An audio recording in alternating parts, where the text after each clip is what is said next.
इसमें मंत्री जी अक्सर सम्मान होता रहता है।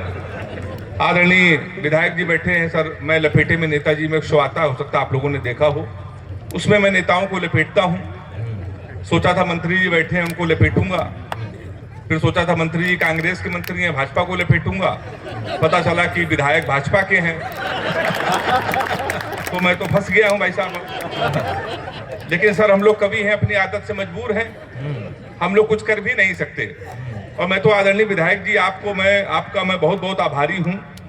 आपकी पार्टी के कारण मेरा एक दोस्त देवता हो गया है।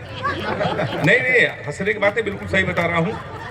मैं सर कानपुर में रहता हूं, हमारा एक दोस्त है 5-7 सालों से एक पैर पे वो खड़ा है, उसको इतने माला इतने फूल इतने माला इतने फूल लोग पूजा करते हैं सुबह। तो हम उसके घर गए तो हमने उसकी पत्नी से पूछा, हमने कहा ये भगवान कब बन गए हैं? कहने लगे भैया आप क्या बताएं, नोटबंदी जब से हुई थी तब से लाइन में लगे थे, अब लाइन में लगते लगते सिलेंडर की लाइन में भी लगे हैं, तो लोग इनको भगवान समझ रहे हैं। तो एक बार तालियां बजाई जरा जोरदार, तो मैं शुरू हो जाऊं 10-5 मिनट के लिए। अखबार का ये कवि सम्मेलन है, अखबार इस समय पूरी ईमानदारी से, प्रिंट मीडिया पूरी ईमानदारी से काम कर रहा है, हालांकि इलेक्ट्रॉनिक मीडिया भी कहीं कहीं पे ऐसा काम करता है, अच्छा काम करता है। मैं सर उत्तर प्रदेश का हूँ, कानपुर का हूँ। मंत्री जी अभी आपने कहा कि हम 3 लोगों से प्यार करते हैं, सबसे पहले बताया कि आप पत्नी से प्यार करते हैं।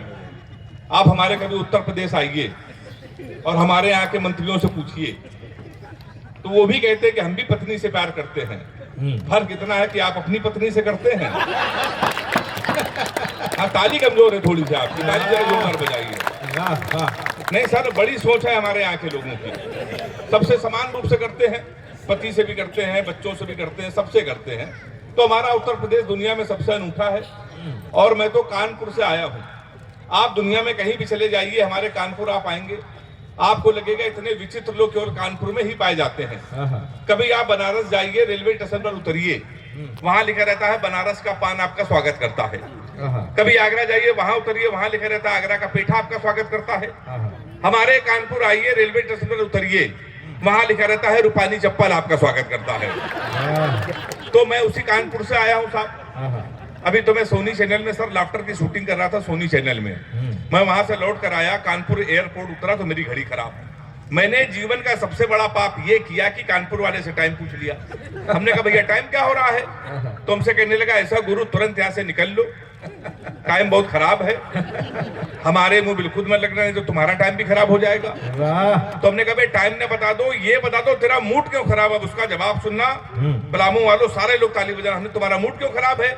तो उसने कहा भाई साहब एक लड़की से हमने इतना कहा कि बड़ी कमजोर है, कुछ खाया कर, वो हमारा 50,000 रुपए खा गई। तुम हमारे मुंह लगे हुए हो, हमारे मुंह बिल्कुल मत लगना, बहुत भरे बैठे हैं। तो हमने कहा ऐसा क्या हुआ? कहीं हुआ कुछ नहीं भाई साहब, एक लड़की के चक्कर में 5 साल से लगे थे। हम समझते थे हमसे प्यार करती, मुझसे प्यार करते हैं, हम उसको दुनिया की सबसे मर्यादित सबसे संस्कारित लड़की समझते थे। तो इसमें हुआ क्या? कहीं हुआ कुछ नहीं। हमारे यहाँ नगर निगम का चुनाव चल रहा है, उसको मिल गई है पार्षद की टिकट, पूरे शहर में होल्डिंग लगी है, युवा दिलों की धड़कन पुष्पा पाल। तुम हमसे टाइम पूछ रहे हो? लोग तो नारा लगा रहे हैं मोहर मारो तान के पुष्पा को पहचान के। कल एक लड़का कान में नारा लगा रहा है, इस बार हाथ उठा के ताली बजाना, लैया बड़ी करारी है, पुष्पा पाल हमारी है।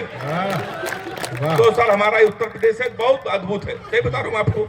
लोग बड़ी तुलना करते हैं कि ये दिल्ली के लोगों को देखो, ये लोग अपने बच्चों को डॉक्टर बनाते हैं, इंजीनियर बनाते हैं, लाखों खर्चा। मुंबई के लोग अपने बच्चों को फिल्म स्टार बनाते हैं, करोड़ों खर्चा। हमारा उत्तर प्रदेश ही ऐसा प्रदेश है सर जहां कैरियर बनाने के लिए ज्यादा खर्चा नहीं है। 350 का कुर्ता लीजिए, 250 का सफेद पैजामा, 300 के सफेद जूते, 50 रुपए का काला चश्मा, 40 रुपए का अंगोछा, हमारा तैयार हो जाता है युवा हृदय सम्राट। आप क्या भी होता तो ताली बजाओ जोरदार। ये सर हमारे उत्तर प्रदेश में होता है, बता रहा हूँ। आदरणीय मंत्री जी ने भी पलामू पर क्या शानदार कविता लिखी। बड़ी बात ये थी कि रास्ते में आते आते जो अपनी मिट्टी से प्यार करता है, अपने शहर से प्यार करता है, अपने लोगों से प्यार करता है, वही ऐसा लिख सकता है। इस कविता के लिए आदरणीय मंत्री जी के लिए एक बार जरा जोरदार तालियां फिर से आप बजा दीजिए। मैं तो सर पलामू दूसरी बार आया हूँ। कहाँ जा रहे भाई? नहीं आपका? मैं पलामू दूसरी बार आया हूं, मुझे भी यहाँ के लोगों के विषय में बहुत पता है, बहुत अच्छे लोग हैं यहाँ पर। सर मैं 4 साल पहले आया था मंत्री जी, तो मेटा पट्टू जी ने हमें होटल में रोका। तुमने कहा भाई साहब हमारे पेट में दर्द है, किसी डॉक्टर को दिखा दो। इन्होंने पलामू के एक डॉक्टर के पास भेज दिया। यहाँ का डॉक्टर कितना दिमागी। हमने कहा डॉक्टर साहब फीस कितनी लेते हैं? तो डॉक्टर साहब ने कहा पांडे पहले दिन कोई आता है तो 300 रुपए, अगले दिन बिल्कुल फ्री। तो हमने कहा डॉक्टर साहब हम अगले दिन ही आए हैं। तो डॉक्टर ने कहा पांडे जो पहले दिन दवाई लिखी थी उसी को जारी रखो। तो ये सर यहाँ के डॉक्टर हैं। विधायक जी बिल्कुल सही बता रहा हूँ। हमारे पेट में दर्द हुआ तो फिर हम पलामू के डॉक्टर के पास चले गए। हमने कहा डॉक्टर साहब पेट में दर्द है, कोई दवाई लिख दो। तो यहाँ के डॉक्टर ने 3-4 दवाई लिखी। 1 घंटे बाद हम डॉक्टर के पास गए। हमने कहा डॉक्टर साहब जो ये 4 दवाई लिखी है इसमें 3 दवाई तो मिल रही है, चौथी वाली दवाई क्यों नहीं मिली? डॉक्टर पलामू का कहने लगा पांडे चौथी वाली दवाई नहीं थी, हमारे पिन की रिफिल खत्म हो गई थी, हम चला के देख रहे थे चलेगी कि नहीं चलेगी। तो हमने कहा डॉक्टर साहब तुम्हारे चक्कर में पूरे पलाकू का परिक्रमा हो गया। अब यहाँ के मेडिकल स्टोर वाले और बड़े वाले, एक कहने लगा पांडे आज ये दवा खत्म हो तो कल मंगा दें। एक कहने लगा कहो तो इसका सब्स्टिट्यूट दे दें। जो तीसरे वाले का, अगर आपके यहाँ का ही डॉक्टर कह सकता है तो हाथ उठा के ताली बजाना। तीसरे वाले का पांडे कोरोना की दवा है, कोरोना दोबारा आएगा तब दवा हम मंगा देंगे। तो मैं तो सर बड़ा कायल हो गया हूँ यहाँ के लोगों का। सही बता रहा हूँ, बहुत अच्छा आप सुन रहे हैं। अब ये पाकिस्तान, अभी बता रहे थे पाकिस्तान में युद्ध चल रहा है, एक दूसरे से सब लड़ रहे हैं।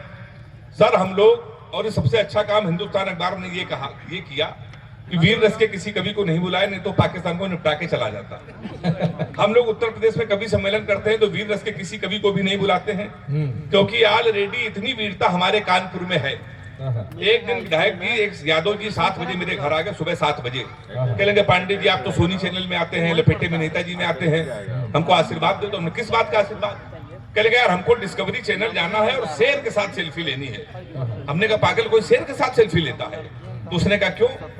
मोदी जी तो जा सकते हैं, आपने देखा होगा ना कुछ साल पहले मोदी जी गए थे जंगल, शेर के साथ सेल्फी डाली थी। कि मोदी जी तो जा सकते तो हम क्यों नहीं जा सकते? हमने कहा वो देश के प्रधानमंत्री हैं, पूरी व्यवस्था चलती है, पूरी फ्लीट चलती है, तेरी क्या व्यवस्था? तो उसने कहा पांडे चिंता ना करो, एक क्वार्टर हमारी जेब में पड़ी है, हमको जाने दो। भाई साहब यादव जी गए, शेर के साथ सेल्फी डाली। 15 अगस्त को उनकी याद में कवि सम्मेलन है जिसमें आप सारे लोग आमंत्रित हैं। तो एक बार हमारे उत्तर प्रदेश के लिए जरा जोरदार तालियां बजा दीजिए।